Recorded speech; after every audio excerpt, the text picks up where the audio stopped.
अस्सलाम वालेकुम, this is engineer Farhan Tanveer और आप देख रहे हैं मैक्सिमम एजुकेशन मास्टर का यूट्यूब चैनल। आज का लेक्चर हमारा मैट्रिक मैथमेटिक्स के लेक्चर की सीरीज़ का लेक्चर नंबर 2 है।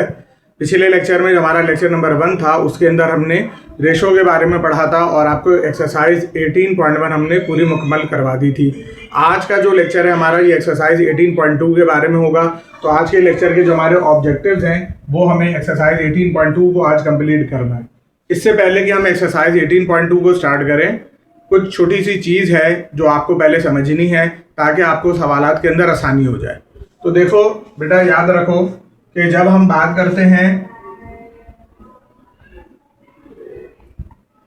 रिलेशंस या वेरिएशंस की, तो दो क्वांटिटीज हमारे पास हों ए और बी, ये दोनों फर्ज करो हमारे पास फिजिकल क्वांटिटीज हैं।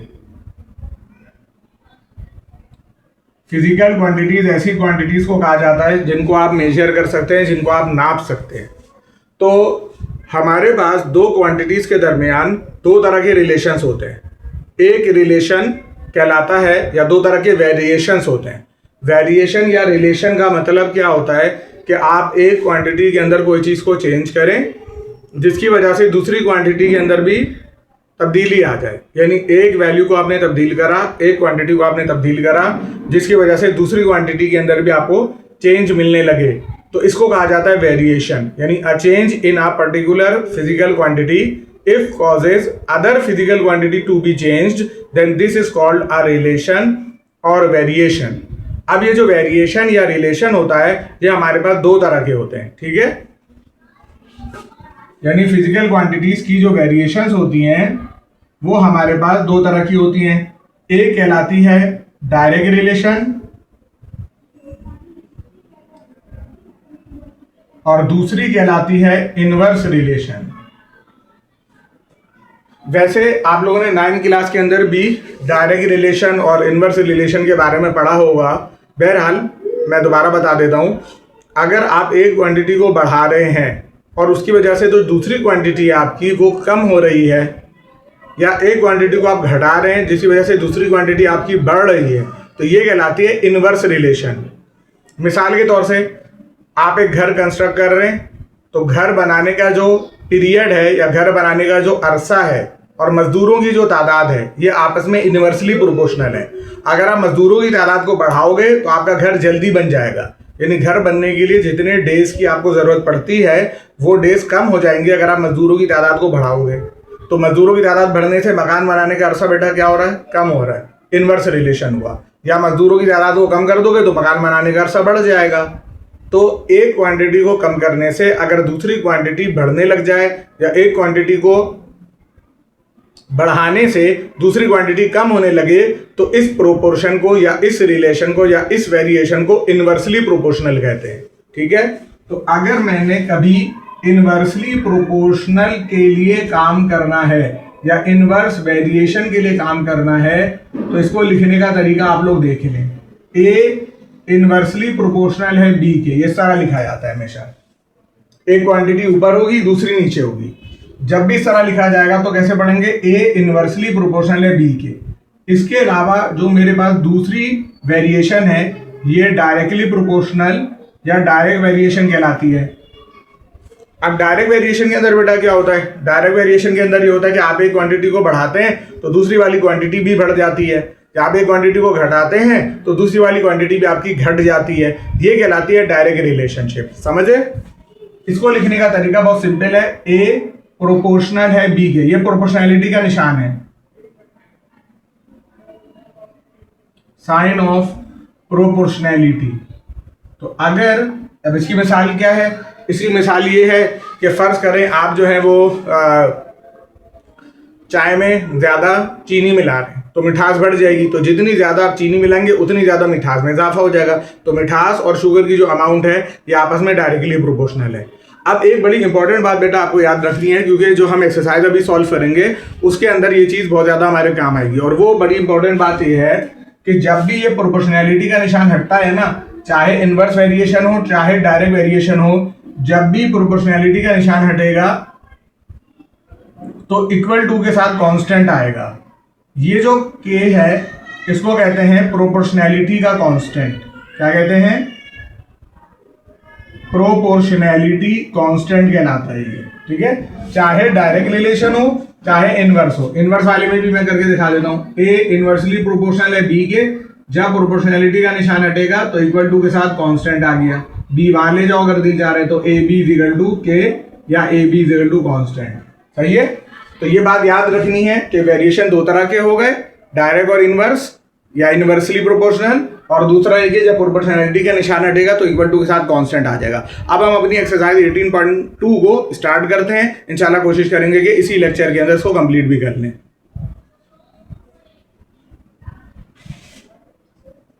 क्वेश्चन नंबर 1 पर आ जाते हैं। एक्सरसाइज 18.2 का क्वेश्चन नंबर 1 सॉल्व करने जा रहे हैं हम लोग।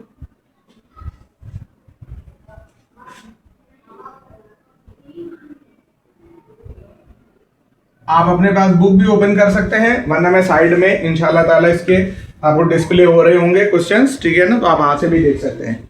बहरहाल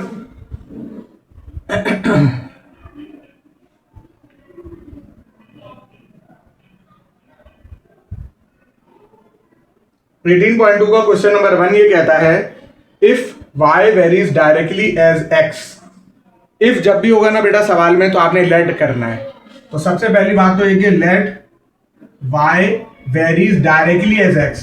ये डायरेक्ट प्रोपोर्शन है ना, अगर इनवर्स होता तो मैं 1/x लिखता, अभी मैंने थोड़ी देर पहले बताया था। y varies directly as x, direct proportion के अंदर, बट डायरेक्ट आप कोई 1/, को इस्तेमाल नहीं करेंगे, आप सिंपल y प्रोपोर्शनल x लिख देंगे। अब आप अच्छी तरह जानते हैं कि जब इक्वल टू का निशान हटता है तो क्या होता है, वो सॉरी प्रोपोर्शनैलिटी का निशान हटता है तो क्या होता है, इक्वल टू के साथ कांस्टेंट आ जाता है। तो मेरी इक्वेशन बन गई y इक्वल टू kx। इसमें अभी एक k मेरे लिए अननोन है, 3 लाइनों का मतलब रिप्रेजेंट करना होता है, तो k represents constant of proportionality. के प्रोपोर्शनैलिटी के कांस्टेंट को रिप्रेजेंट कर रहा है यहाँ पे, ठीक है।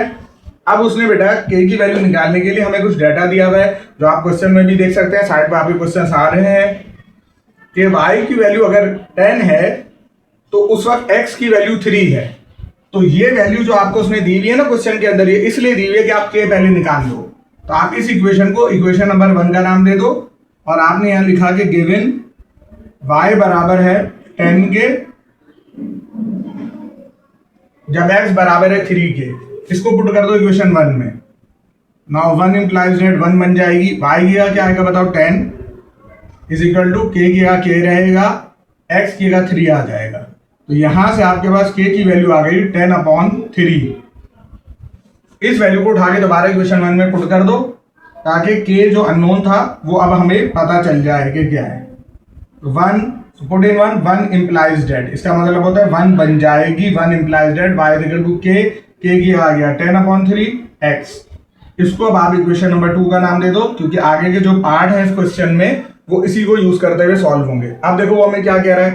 पहला काम तो बेटा उसने कहा था हमको find y in terms of x, y को इन टर्म्स ऑफ x लिखो। पहला पार्ट आप देख भी सकते हैं, y in terms of x, तो ये y in terms of x ही लिखा हुआ है, y को मैंने x की फॉर्म में लिख दिया, ये तो मेरा एक आंसर हो गया। दूसरे पार्ट में मुझसे कहता है कि y की वैल्यू निकालो, अगर x 6 है तो x की वैल्यू उसने हमें दी है 6। आप ये 6 वैल्यू उठा के यहाँ पर पुट कर दें ताकि आपको y की वैल्यू मिल जाए। तो put x is equal to 6 in equation 2। So 2 implies that y बराबर हो गया 10/3 x की वैल्यू डाल दो 6, 3 1 3 3 2 6। यहां से y की वैल्यू आपके पास निकल आई 20। समझ रहे हो बात को। पार्ट 3 पर आ जाते हैं। अब आपसे इस पार्ट में कह रहा है कि x की वैल्यू निकालो अगर y 15 है। अब आप y की वैल्यू को 15 पुट कर दो इस इक्वेशन में ही, या आपके स्टैंडर्ड इक्वेशन बन चुकी है, x पुट करोगे y आ जाएगा, y पुट करोगे तो x आ जाएगा। तो y is equal to 15 into, so 2 implies that y की आ गया 15, 10/3 x अपनी जगह रहा। सॉल्व कर लो उसको। 3 यहाँ डिवाइड कर रहा है, वहां जाकर मल्टीप्लाई करेगा, 15 3 45 होता है, 10 यहाँ मल्टीप्लाई कर रहा है, वहां जाकर डिवाइड कर देगा। फ्रैक्शन की फॉर्म में लिख दो जो भी आ रहा है, 5 9 45, 5 2 10। ये तुम्हारा आंसर हो गया और क्वेश्चन नंबर 1 अल्हम्दुलिल्लाह हमारा कंप्लीट हो गया। अब हम आ जाते हैं क्वेश्चन नंबर 2 के ऊपर, और क्वेश्चन नंबर 2 में भी कुछ इसी तरह का मामला है। साइड पर आपके क्वेश्चन लिखा हुआ आ भी रहा है। क्या ये रहा है कि इफ v प्रोपोर्शनल है t के, इफ जब भी होगा, मैंने अभी आपको बताया तो आपने लेट कर लेना है। तो आपने सबसे पहले तो लिखा लेट v प्रोपोर्शनल है t के। अब आप जानते हो प्रोपोर्शनलिटी का निशान हटेगा तो इक्वल टू के साथ क्या आ जाएगा, k आ जाएगा। इसको आपने अभी इक्वेशन नंबर 1 का नाम दिया, नीचे लिख भी दिया कि k इसको रिप्रेजेंट कर रहा है प्रोपोर्शनैलिटी कांस्टेंट। हर सवाल में इसी तरह से सॉल्व करना है आपने, ठीक है, प्रोपोर्शनैलिटी कांस्टेंट। अब वो आपसे, अब फिर वही बात है ना कि वो आपको v और t की वैल्यू इसने क्वेश्चन में हमको दी है। क्यों दी है? ताकि हम k की वैल्यू को फाइंड आउट कर सकें। जब तक k की वैल्यू फाइंड आउट नहीं होगी तो आप आगे कोई भी काम नहीं कर सकते। तो अब आपने कहा कि पुट v है आपके पास 15 और t जो है ये आपके पास है 24 इन 1 में पुट कर दें। सो 1 implies that v के आ गया 15, k अपनी जगह रहा, और t के आ 24। यहां से k की वैल्यू निकाल लो 15 अपॉन 24, k को सॉल्व करके निकालोगे, यही निकाल दो। 3 5 जा 15 और 3 8 जा 24। k की वैल्यू 5 अपॉन 8 आ गई। पिछले सवाल की तरह जब k की वैल्यू आ गई थी तो हमने इसको दोबारा 1 में पुट किया था। यहां पर भी यही करेंगे, पुट इन 1।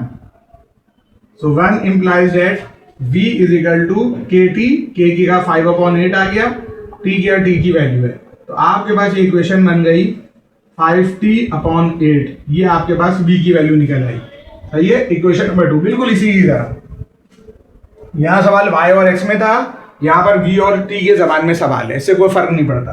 अब हम देखते हैं कि वो हमसे क्या कह रहा है। पहले पार्ट का तो उसने हमको ये बोला कि पहले पार्ट में कह रहा है find the equation connecting v and t। वो इक्वेशन निकालो जिसमें v और t का आपस में ताल्लुक जुड़ रहा हो। तो ऑब्वियसली भाई ये मैंने क्या निकाली है, ये मैंने वही इक्वेशन निकाली है जिसमें v और t का आपस में ताल्लुक जुड़ा हुआ है। एक चीज तो ये हो गई। उसके बाद फिर वो कहता है कि v की वैल्यू निकालो जब t 30 है। v की वैल्यू कैलकुलेट करनी है जब t की वैल्यू आपके पास कितनी है, 30 है। मैं यहां पर जगह बना लेता हूं।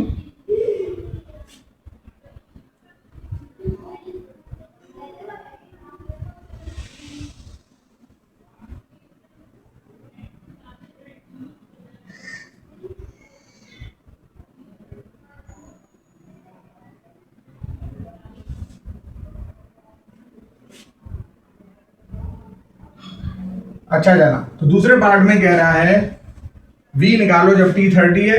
तो t की वैल्यू को मैंने 30 पुट कर दिया इक्वेशन 2 में, ये रही वो इक्वेशन 2, ये रही। सो नाउ 2 implies that 2 बन जाएगी v is equal to 5, t के आ गया 30 अपॉन 8। सॉल्व कर लो इसको, 150 अपॉन 8 बन रहा है। और अगर तुम चाहो तो 2 का टेबल पढ़ लो, 275 था और 2 4 था, बस इससे ज्यादा सॉल्व नहीं होगा। तीसरे पार्ट के अंदर इस सवाल में देखो t दिया हुआ था, v मांग रहा था ना। अब तीसरे पार्ट में v दिया हुआ हमको 10 और t मांग रहा है, v दिया हुआ है 10। तो put v is equal to 10 in equation 2। So 2 implies that अब v ये आपको 10 पुट करना है, 10 इज इक्वल टू 5 अपॉन 8 अपनी जगह रहा, t साथ में। अब t निकालना है, 8 वहां चलाएगा, 8 10 जा 80 और 5 नीचे आ जाएगा क्योंकि यहाँ मल्टीप्लाई कर रहा था। 5 का टेबल पढ़ लो, 5 1 जा 5 और 3 बच जाएगा तो 5 6 जा 16 5 जा 80। ये आपके पास जो है वो आपका क्वेश्चन नंबर 2 भी क्या हो गया, सॉल्व हो गया। अब हम मूव करेंगे क्वेश्चन नंबर 3 पर। क्वेश्चन नंबर 3 भी आपके पास साइड में लिखा हुआ आ रहा है, आप वहां से भी देख सकते हैं। इस सवाल में भी अगर आप देखें तो वही बात कह रहा है, इफ u डायरेक्टली प्रोपोर्शनल है क्यूब रूट ऑफ v के। और मैंने आपको क्या बताया, जब भी इफ होगा तो आप लोगों ने लेट करना है। तो लेट u डायरेक्टली प्रोपोर्शनल है क्यूब रूट ऑफ v के। जब प्रोपोर्शनैलिटी का निशान हटेगा तो इक्वल टू के साथ कांस्टेंट आ जाएगा, पहले ही समझा दिया। अब हमें उसने फिर वही बात है कि हमें इसमें क्या चीज अननोन है हमारे लिए, k अननोन है। तो मैंने यहां लिख दिया कि where k represents proportionality constant. k show कर रहा है प्रोपोर्शनैलिटी कांस्टेंट को। अब मैं उसी तरह से जैसे पिछले दोनों सवालात के अंदर हमें वो v और t देता था ताकि हम k निकाल लें, या y और x की वैल्यू दे देता था ताकि हम लोग k निकाल लें। बिल्कुल इसी तरह इस सवाल में भी उसने हमें u और v दिया हुआ है। u दिया हुआ है 4, v दिया हुआ है 64। पुट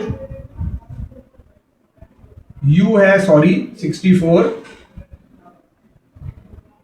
और u है 4 और v है 64 इन इक्वेशन 1।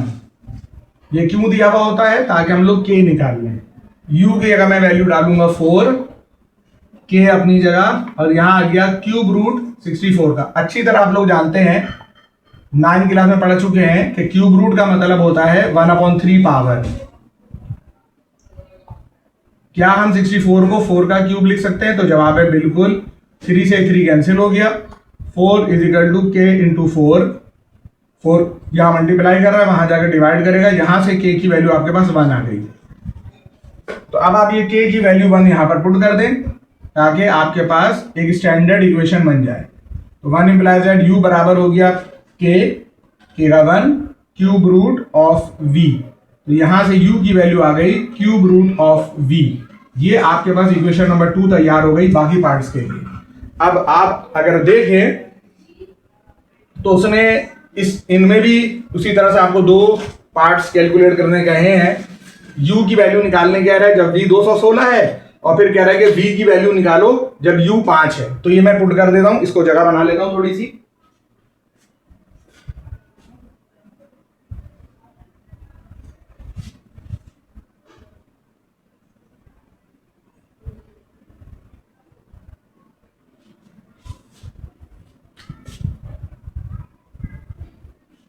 तो उसने हमें कहा है कि find the value of u when v = 216।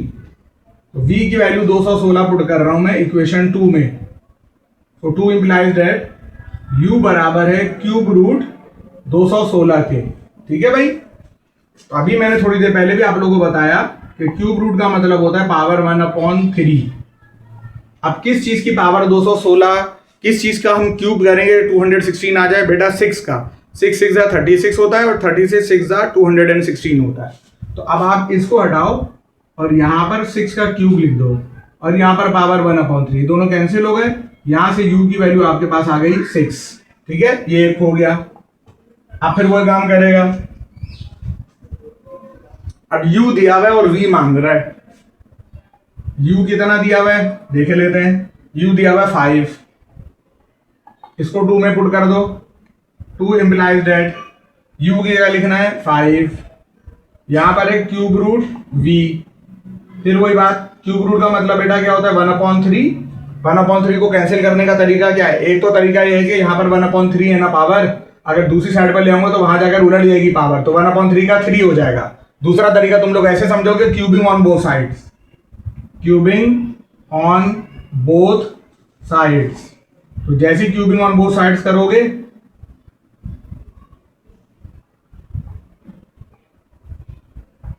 ये 3 से 3 कैंसिल हो जाएगा और 5 का क्यूब 125 होता है। 5 5 25, 25 5 125। अल्हम्दुलिल्लाह हमारा क्वेश्चन नंबर 3 भी कंप्लीट हो गया। अब हम अपने क्वेश्चन नंबर 4 पर मूव करेंगे। उसके लिए मैं थोड़ी सी जगह बना लेता हूं।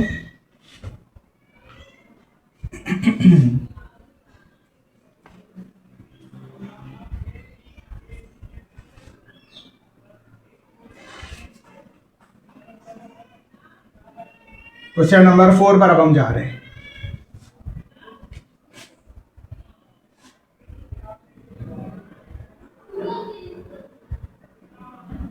क्वेश्चन नंबर 4, चलिए पढ़ते हैं। क्वेश्चन नंबर 4 में क्या कहा जा रहा है?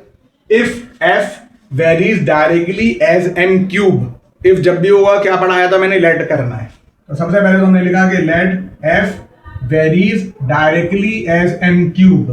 फिर वही बात हो जाएगी, प्रोपोर्शनैलिटी का निशान हटेगा, इक्वल टू के साथ कांस्टेंट आ जाएगा। यहां मैंने लिख भी दिया वेयर के, हर सवाल में लिख रहा हूं मैं, रेप्रेजेंट्स प्रोपोर्शनैलिटी कांस्टेंट। के जो है वो प्रोपोर्शनैलिटी कांस्टेंट को रिप्रेजेंट करता है, जिसकी वैल्यू निकालने के लिए हमें डाटा देता भी है। अब वो बता भी रहा है आपको कि m की वैल्यू 3 है तो f 81 है। इसको मैंने इक्वेशन 1 का नाम दिया। m की वैल्यू 3 है उस वक्त जब f 81 है। इसको उठा के 1 में पुट कर दो। ये डाटा हर सवाल में आपको दिया जा रहा है। क्यों दिया जा रहा है? ताकि आप के की वैल्यू निकाल लो। सो 1 इम्प्लाइज दैट एफ की आ जाएगा 81 के एम क्यूब की आ जाएगा 3 का क्यूब। 81 के 3 3 9 9 3 27 27 यहाँ पर मल्टीप्लाई कर रहा है, वहां जाकर डिवाइड करेगा। यहां से के की वैल्यू आ जाएगी, 9 का टेबल पढ़ लो, बल्कि 27 ही का टेबल पढ़ दोगे तो 4 आ जाएगा। कुछ गड़बड़ तो नहीं कर रहा मैं? 9 3 9 9 3 आएगा, सॉरी 3 आ जाएगा। ठीक है, ये हमारे पास के की वैल्यू आ गई और ऑब्वियसली इस वैल्यू को उठा के मैं इक्वेशन नंबर 1 में पुट कर दूंगा। So 1 implies that f is equal to k का 3 आ जाएगा और एम क्यूब अपनी है। ये मेरे पास स्टैंडर्ड इक्वेशन बन गई है। क्यों आ गई ये इक्वेशन? ताकि हम आगे की पार्ट्स को सॉल्व कर सकें। अब आगे देखते हैं वो क्या कह रहा है। बोला find f when m is equal to 5। F की वैल्यू निकालनी कह रहा है जब m 5 है, तो put m is equal to 5 in equation 2। तो 2 इंप्लाइज दैट f अपनी जगह रहा, m की जगह हमने 5 पुट कर दिया, तो ये हो जाएगा 125। इसको मल्टीप्लाई कराओगे तो तुम्हारे पास वैल्यू आ जाएगी 250 और फिर 300, सॉरी 3 5 15 1 3 2 6 7 475। हमारे पास ये वैल्यू बन गई। ठीक है, क्योंकि 2 दफा 250 हो जाएगा, 250 में आप समझे कि आपने जो है वो 125 और ऐड कर लिया, तो 475 आपके पास आंसर निकल आया। अच्छा जनाब, ये क्वेश्चन भी अल्हम्दुलिल्लाह हो गया। क्वेश्चन नंबर 5 पर आ जाते हैं। क्वेश्चन नंबर 5 आपके पास बुक में भी मौजूद है और साइड पे हमने इसका स्क्रीनशॉट भी लगा दिया, वहां से भी देख सकते हैं। तो इसमें कहा यह जा रहा है कि इफ y वेरीज, अब देखो इनवर्सली का सवाल आ गया है। If y varies inversely as x, और इनवर्सली का मतलब क्या होगा? एक तो पहली बात है, इफ जब भी होता है तो लेट करते हैं। y वेरीज इनवर्सली का मतलब बेटा 1/x होगा, है ना? ये बिल्कुल इस लेक्चर के स्टार्ट में मैंने तुम लोगों को बताया। बात वही है सारी, प्रोपोर्शनैलिटी का निशान हटेगा, इक्वल टू के साथ क्या आ जाएगा? कांस्टेंट, कांस्टेंट इनटू 1/x, या ये कह लो कि y बराबर आ गया k/x के। ये आपके पास इक्वेशन नंबर 1 बन गई। इस इक्वेशन के साथ वही प्रॉब्लम है, और अब आप ये खुद ही लिख लीजिएगा, वेयर के रिप्रेजेंट्स प्रोपोर्शनैलिटी कांस्टेंट, मैंने हर सवाल में लिखा है। इसके साथ भी वही प्रॉब्लम है कि जब तक के नहीं निकलेगा तो तुम लोग आगे कुछ नहीं निकाल सकते। वो के निकालने के लिए उसने आपको डाटा दिया भी है। उसने बताया कि y की वैल्यू 10 है जब x 3 है, y की वैल्यू 10 है जब x 3 है। सो y की जगह मैंने लिखा 10, के अपनी जगह रहा, x की जगह 3 आ गया। यहां से के की वैल्यू ऑब्वियसली 30 आ जाएगी। इसको उठा के इक्वेशन 1 में पुट कर दो ताकि स्टैंडर्ड इक्वेशन तुम लोगों के पास आ जाए। तो 1 implies that y is equal to 30/x। अब ये तुम लोगों के पास इक्वेशन नंबर 2 हो गई और ये स्टैंडर्ड इक्वेशन है। अब देखो वो आगे क्या कह रहा है, बोले फाइंड y जब x 10 के बराबर है। y निकालना है जब x 10 है। कितना आसान सवाल है। तो put x is equal to 10 in equation 2। तो 2 implies that y बराबर है 30/10 के। यहां से y की वैल्यू आपकी 3 आ जाएगी और ये क्वेश्चन भी अल्हम्दुलिल्लाह आपका खत्म हो गया। मूव करते हैं क्वेश्चन नंबर 6 के ऊपर और देखते हैं क्वेश्चन नंबर 6 में हमसे क्या कहा जा रहा है। क्वेश्चन नंबर 6 में बेटा कहता है the volume v of a gas, gas का वॉल्यूम वेरीज इनवर्सली वेरी कर रहा है as square root of the pressure p। v का जो गैस का जो वॉल्यूम v है वो इनवर्सली वेरी कर रहा है square root of pressure p के, ऐसे लिखा जाएगा। और से वर्डिंग्स को समझ लेना, v varies inversely as square root of pressure. v inversely proportional की वजह से 1/, आ गया और स्क्वायर रूट के लिए मैंने लगा दिया स्क्वायर रूट। ठीक है, अब अच्छी वही काम करना है जो पहले करते रहे थे। प्रोपोर्शनैलिटी का निशान हटता है तो इक्वल टू के साथ क्या आ जाता है? कांस्टेंट आ जाता है। ये के वो कांस्टेंट है, p को आप ऐसे ही लिख दो, बल्कि यूं ही रहने दो। के ऊपर आ गया, नीचे रूट p आ गया। इसको तुमने इक्वेशन नंबर 1 का नाम दिया और इसका प्रॉब्लम तुम लोग अच्छी तरह मालूम है। बताओ क्या है इसके अंदर? वही के तुम्हारा क्या लिखा जाएगा यहाँ पे? प्रोपोर्शनैलिटी कांस्टेंट, और वो अननोन है। तो उस के लिए से तुम्हें स्पेशल डाटा दिया हुआ है। वो डाटा क्या दिया हुआ है वो मैं लिख रहा हूं। v की वैल्यू 12 है, वॉल्यूम की वैल्यू 12 है जब प्रेशर की वैल्यू 9 है। ये क्यों दिया हुआ है? ताकि आप लोग के निकाल सको। सो 1 implies that v की जगह क्या लिखोगे? 12, के अपनी जगह रहेगा, अंडर रूट p में अंडर रूट 9 आ जाएगा। 12 और √9 का मतलब 3 होता है, ऐसा ही है ना। 3 वहां जाकर मल्टीप्लाई करेगा 12 के साथ, 12 3 का 36 हो गया। के की वैल्यू आ गई, वापसी इसको क्वेश्चन नंबर 1 में पुट कर दो। सही है। अब मैं इसको क्वेश्चन नंबर 1 में पुट कर रहा हूं, पहले थोड़ी सी जगह बना लेता हूं अपने पास।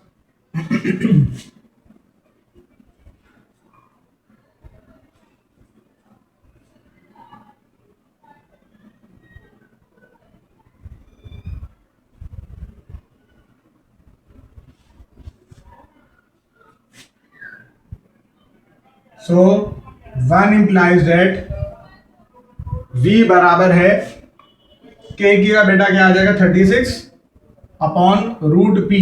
ये मेरे पास स्टैंडर्ड इक्वेशन बन गई जिसमें के की वैल्यू मुझे पता है। अब मुझे देखना है कि वो आगे मुझसे क्या कैलकुलेट करवा रहा है। सही है। तो आगे वो ये कह रहा है कि p की वैल्यू निकाल दो जब v 4 है। v की वैल्यू 4 है, इसको 2 में पुट करो। v क्या लिखो 4, 36 upon under root of pressure. समझ रहे हो ना बात को। इसको वहां ले जाओ क्योंकि डिनोमिनेटर में है ना, उस साइड पे जाएगा तो न्यूमरेटर में आ जाएगा, और 4 यहां पर न्यूमरेटर में है, वहां जाएगा तो डिनोमिनेटर में आ जाएगा।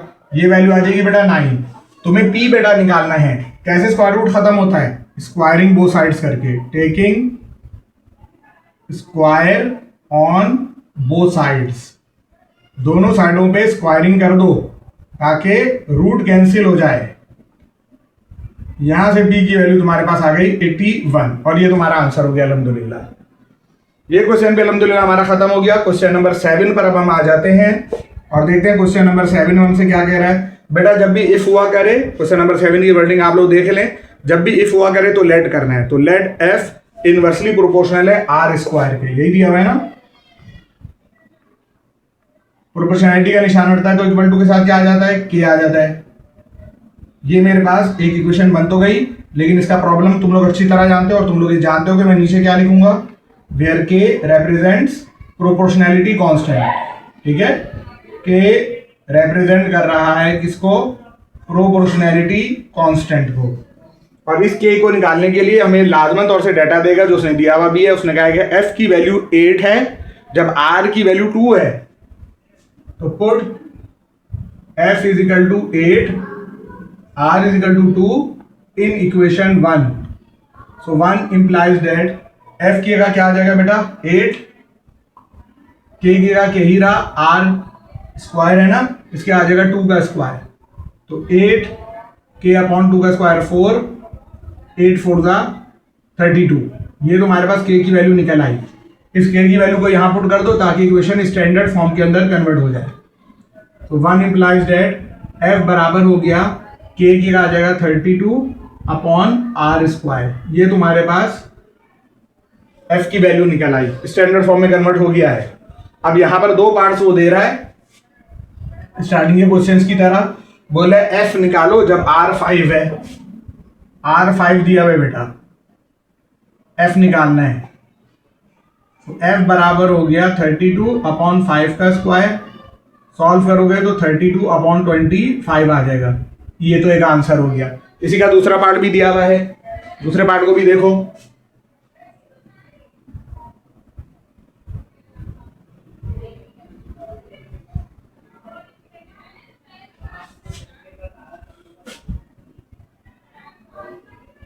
तो दूसरे पार्ट को देखते हैं उसके अंदर क्या कह रहा है वो हमसे। दूसरे पार्ट में एफ दिया हुआ होगा लाजमन, जी हाँ बिल्कुल ऐसा ही है। दूसरे पार्ट में कहता है कि एफ मेरे पास 24 है और आर आपको निकालना है। सो 2 implies that, अब आप आर निकाल लो। आपके पास एफ की जगह क्या लिखा जाएगा, 24 is equal to 32 upon r square. R square वहां ले जाओ, 32 अपॉन 24। थोड़ा सा और सॉल्व कर लेते हैं। मेरे ख्याल है 4 का टेबल, 6 4 का जी 8 का टेबल, 8 4 का 32, 8 3 का 24। अब मुझे तो आर चाहिए ना बेटा, तो इस पे तो स्क्वायर लगा हुआ है। स्क्वायर हो तो स्क्वायर रूट उसको खत्म कर देता है, स्क्वायर रूट हो तो उसको स्क्वायर खत्म कर देता है। तो दोनों साइडों पे मैं स्क्वायर रूट ले रहा हूं, taking square root on both sides. दोनों साइडों पे मैं स्क्वायर रूट ले रहा हूं। स्क्वायर रूट जब भी लिया जाता है तो आपको पता है प्लस माइनस लगता है। फर्दर सॉल्व करते हैं, आर की वैल्यू प्लस माइनस 4 तो रूट से बेटा 2 बनकर बाहर आ जाएगा, 3 नहीं आ सकता, ये एज इट इज रह जाएगा, ये तुम्हारा आंसर हो गया, यही छोड़ दो उसको। अल्हम्दुलिल्लाह 3 ही क्वेश्चन बस अब हमारे रह गए। पहले मैं जगह बना लेता हूं, उसके बाद फिर हम इनको सॉल्व कर लेते हैं। ये एक्सरसाइज भी फिर हमारी अल्हम्दुलिल्लाह मुकम्मल हो जाएगी।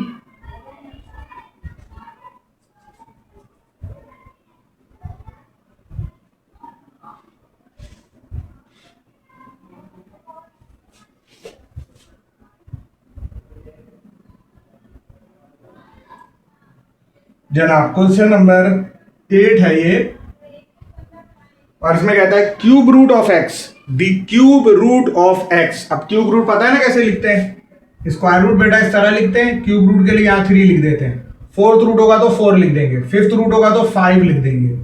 Cube root of x varies as square of y. अच्छा देखो, अब इसने इसमें क्या बोला है, cube root of x varies as square of y. Varies directly या इनवर्सली नहीं बोला, तो जब सवाल में ना वो डायरेक्टली या इनवर्सली मेंशन ना करे तो डायरेक्टली ही होता है, तो डायरेक्टली एज वाई स्क्वायर। अब प्रोपोर्शनैलिटी का निशान तुम लोग पता है हटेगा, तो क्या आएगा के, और वो के हमारा अननोन चल रहा होगा शुरू में, के इंटू वाई स्क्वायर।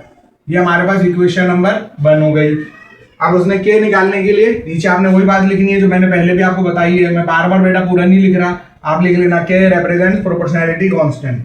अब वो आपको उसने x की वैल्यू भी दी हुई है, y की वैल्यू भी दी हुई है, तो x की वैल्यू आपको दी हुई है 8 और y दिया हुआ है आपको 3, इसको आपने 1 में पुट करना है, तो 1 implies that cube root of x ये आ गया 8 के y स्क्वायर की का 3 का square.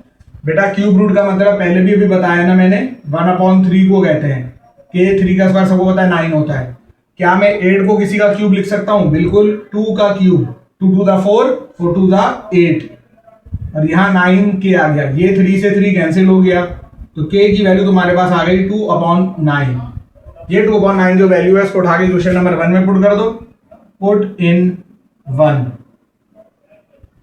So 1 implies that cube root of x is equal to k की आ गया 2/9 और साथ में आ गया y स्क्वायर। ये तुम्हारे पास स्टैंडर्ड इक्वेशन बन गई है जो अभी आगे मैं इस्तेमाल करूंगा। अब वो मुझसे ये कह रहा है कि x निकालो जब y की वैल्यू 3/2 है। x मुझे निकालना है बेटा, y की वैल्यू 3/2 है, तो मैं y की वैल्यू 3/2 को उठा के पुट कर रहा हूं इक्वेशन नंबर 2 में। सो 2 इंप्लाइज दैट, ये तो एज इट इज रहा, cube root of x as it is रहेगा, यहां आ जाएगा 2/9 और y की आ जाएगा 3/2 का होल स्क्वायर। फर्दर सॉल्व करता हूं, ये x की पावर वही 1/3 बन गई, इसको फर्दर सॉल्व कर रहे हैं, यहां आ जाएगा 9, नीचे आ जाएगा 4, 9 से 9 हो गया कैंसिल, x की पावर 1/3, 2 1 2, 2 2 4, ये आ गया। अब बेटा देखो मुझे x चाहिए, जब 1/2 यानी स्क्वायर रूट होता है तो उसको खत्म करने के लिए क्या करते हो, स्क्वायरिंग ऑन बोथ साइड्स। अभी 1/3 यानी क्यूब रूट है, उसको खत्म करने के लिए क्या करोगे, क्यूबिंग ऑन बोथ साइड्स। तो करो cubing on both sides, cubing on both sides. x की पावर 1/3 पे भी क्यूब और 1/2 पे भी क्यूब, 3 से 3 कैंसिल, x की वैल्यू 1 का क्यूब सबको पता है 1 ही होता है, 2 का cube 2 to the 4, 4 to the 8, ये तुम्हारे पास x की वैल्यू निकल आई। क्वेश्चन नंबर 8 भी मुकम्मल हो गया अल्हम्दुलिल्लाह। क्वेश्चन नंबर 9 पर आ जाते हैं। क्वेश्चन नंबर 9 में कह रहा है the force F between two bodies is inversely proportional to the square of the distance between their centers। Force F है दो बॉडीज के दरमियान और वो इनवर्सली प्रोपोर्शनल है, किसके इनवर्सली प्रोपोर्शनल है, पढ़ो सवाल में, साइड में लिखा हुआ भी आ रहा है, square of the distance between their centre. Distance को मैं R कह रहा हूं, अगर R नहीं कहना है तो D कह लो, मर्जी है। तो फोर्स F इनवर्सली प्रोपोर्शनल है, दो बॉडीज के दरमियान में कुछ फोर्स है F, वो इनवर्सली प्रोपोर्शनल है उन बॉडीज के दरमियान जो डिस्टेंस है यानी D उसके स्क्वायर के। अब आगे तुम लोग अच्छी तरह पता है क्या होने वाला है, प्रोपोर्शनैलिटी का निशान हटता है बेटा तो क्या होता है, इक्वल टू के साथ वही पुराना घिसा बेटा काम किया जाता है। इसके नीचे क्या लिखना है, वे के बोलो, अब तक तो याद हो गया होगा, रेप्रेजेंट्स प्रोपोर्शनैलिटी कांस्टेंट, जैसे मैंने पिछले सवाल के अंदर लिखा, यहाँ ये लिख लीजिएगा के रेप्रेजेंट्स चलें प्रोपोर्शनैलिटी कांस्टेंट। तो मेरे पास अब इक्वेशन बन गई, के तो ऊपर आ गया, नीचे आ गया डी स्क्वायर, और ऑब्वियसली इस इक्वेशन का प्रॉब्लम वही है कि इसमें के अननोन है, सही है। तो पहले के निकाला जाएगा, उसके लिए उसने हमें डाटा भी दिया हुआ है, उसने बोला एफ की वैल्यू 2 है, डी की वैल्यू 3 है, सही है। हियर एफ की वैल्यू 2 है, डी की वैल्यू 3 है, इसको आप उठाकर पुट कर दें इक्वेशन नंबर 1 में। सो 1 इंप्लाइज दैट एफ के का आ गया 2, डी के का आ गया 3, 2/3 का स्क्वायर 9 होता है, 9 2 का क्या आ जाएगा 18 आ जाएगा। अब स्टैंडर्ड इक्वेशन इसमें पुट करो आपसी, ताकि स्टैंडर्ड इक्वेशन बन जाए। हर सवाल में बेटा एक ही काम कर रहे हैं। तो 1 इंप्लाइज दैट एफ बराबर हो गया के की जगह आ गया 18 और अपॉन नीचे क्या आ गया डी स्क्वायर। ये मेरे पास अब स्टैंडर्ड इक्वेशन बन गई, 1 2 में कन्वर्ट हो गई क्योंकि हमने से के की वैल्यू पुट कर दी है। अब वो हमसे कह रहा है find d when f is equal to 72। आपको डी की वैल्यू निकालनी है जब f 72 है। जल्दी से पुट करते हैं, f की वैल्यू 72 है, इसको उठा के इक्वेशन 2 में पुट कर दो। सो 2 इंप्लाइज दैट यहां आ गया 72, 18/d स्क्वायर बराबर हो जाएगा 18/72, डी स्क्वायर वहां चला गया, 72 नीचे आ गया। अब क्या नाम है, 9 2 18 और बल्कि ये पूरा ही सॉल्व कर लो, 1/4 आ जाएगा ना, क्योंकि 18 के टेबल में 72 आता है 4 टाइम्स। 18 1 18, 18 4 72। अब स्क्वायरिंग कैसे खत्म कर दें, टेकिंग, बोलो जल्दी से, square root on both sides लगाकर। और जानते हो अच्छी तरह कि जब स्क्वायर रूट लगाते हैं तो प्लस माइनस दूसरी साइड पर आ जाता है। यहां से तुम्हारे पास डी की वैल्यू आ जाएगी प्लस माइनस 1/2, क्योंकि 1 का रूट 1 ही होता है और 4 का रूट 2 होता है। तो देखो ये डी ये भी निकल आया। बस लास्ट क्वेश्चन अल्हम्दुलिल्लाह हमारा, इसको करके हम अपनी एक्सरसाइज को और आज के लेक्चर को खत्म करते हैं। प्रैक्टिस जरूर करिएगा क्वेश्चंस की और एग्जाम्पल्स को सॉल्व करिएगा। जो एक्सरसाइज से पहले आपके पास एग्जाम्पल्स हुई भी होती है ना, वो बहुत इंपॉर्टेंट होती हैं और आपके कॉन्सेप्ट्स को भी अच्छा कर देती हैं। तो उनको सॉल्व करेंगे तो फिर ये होगा कि आपके लिए ईजी हो जाएगा इंशाअल्लाह ताला मामला।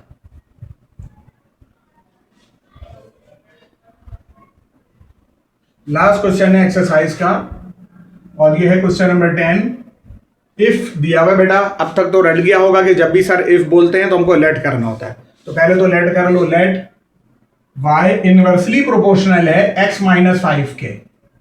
y if y varies inversely as x minus 5, तो मैंने कहा let y varies inversely as x minus 5। फिर वही बात आएगी दोबारा, प्रोपोर्शनलिटी का निशान हटेगा, इक्वल टू के साथ क्या आ जाएगा, वहां ले जाओ, तो वहां ले जाओ या ऐसे ही रहने दो। आगे आपको पता है नीचे क्या लिखना होता है, हर सवाल में लिखकर दिखाया, आप खुद से लिख लेना। तो y बराबर हो गया k/x माइनस 5k। ये मेरे पास इक्वेशन नंबर 1 बन गई। अब मुझे जो अगला काम करना है वो ये करना है कि मुझे पहले k की वैल्यू को निकालना होगा। उसके लिए उसने मुझे y दिया हुआ है और x दिया हुआ है। तो मेरे पास y की वैल्यू है 6 और x की वैल्यू है 8। इसको मैं उठा के इक्वेशन 1 में पुट कर दे रहा हूँ। तो 1 इंप्लाइज दैट y की का बेटा आ गया 6 k, x की का आ गया 8। सॉल्व करते हैं, 6 इज इक्वल टू k/3। 3 यहाँ डिवाइड कर रहा है, वहां जाकर क्या करेगा, मल्टीप्लाई, 6 3 जा 18। इसको उठाकर वापसी इक्वेशन नंबर 1 में पुट कर दो ताकि तुम्हारे पास स्टैंडर्ड इक्वेशन बन जाए। सो 1 इंप्लाइज दैट y बराबर है k की आ गया 18/x माइनस 5। ये आपके पास अब स्टैंडर्ड इक्वेशन बन गई है। लास्ट काम बस वो ये कह रहा है कि y की वैल्यू निकालो। अगर x की वैल्यू 10 है तो put x is equal to 10 in equation 2। So 2 implies that y बराबर हो गया 18/x की आ गया 10 माइनस 5, तो 18/5। ये आपका क्या हो गया, फाइनल आंसर हो गया। और इस तरह ये एक्सरसाइज भी अल्हम्दुलिल्लाह हमारी क्या हो गई, मुकम्मल हो गई। आप चाहें तो उसका स्क्रीनशॉट नोट कर लें अपने पास। ये एक्सरसाइज हमारी कंप्लीट हो गई है। इंशाल्लाह ताला नेक्स्ट क्लास के अंदर हम फिर 18.3 को पढ़ेंगे। अस्सलाम वालेकुम रहमतुल्लाहि व बरकातुहू।